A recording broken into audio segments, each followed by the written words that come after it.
I wanted to break down in this clip more of these slappies from ESPN. They're so easy to see through. In this one, we've got, of course, the illustrious Paul Finebaum and Matt Berry. And, I don't know what's funnier about this. They're weak denial. And, I know what people say about us, and that's fine. Everybody's entitled to their opinion. But I can assure you that nobody at the network that we work at is being told what to say.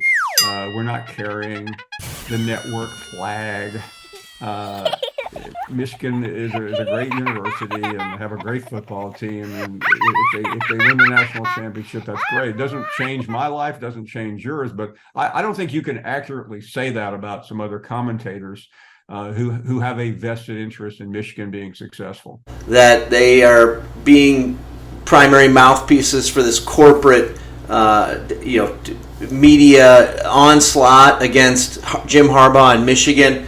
Of course, if in case you've been under a rock, ESPN has just been on a nonstop 24-hour-a-day media blitz, talk about this Michigan sign-stealing scandal as much as possible.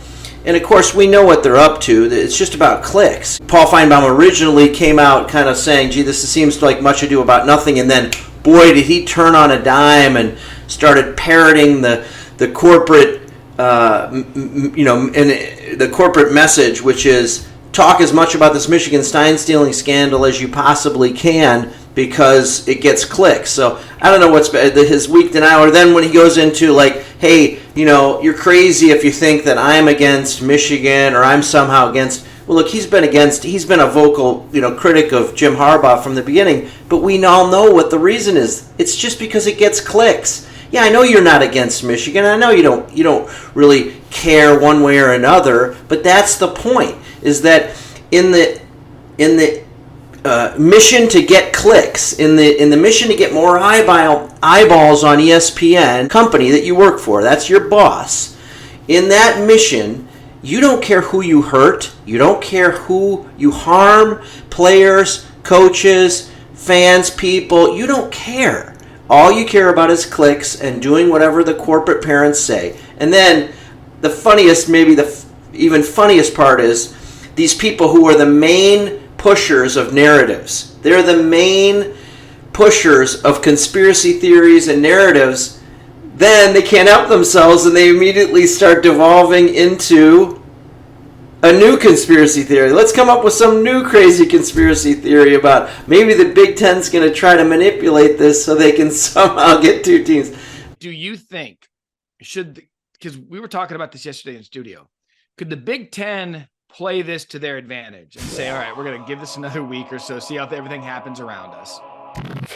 Take Michigan out of the Big Ten championship. Okay, hear me out. Let's say they beat Ohio State, but they make them ineligible for the Big Ten championship, so they're 12-0. Ohio State gets in at 11-1.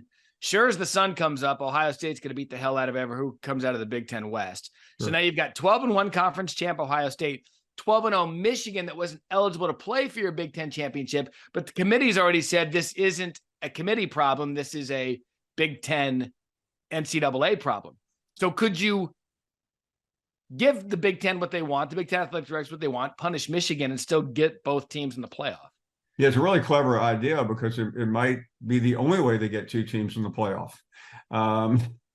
Right. And I wouldn't put it past them because that way you spare Ohio State or possibly.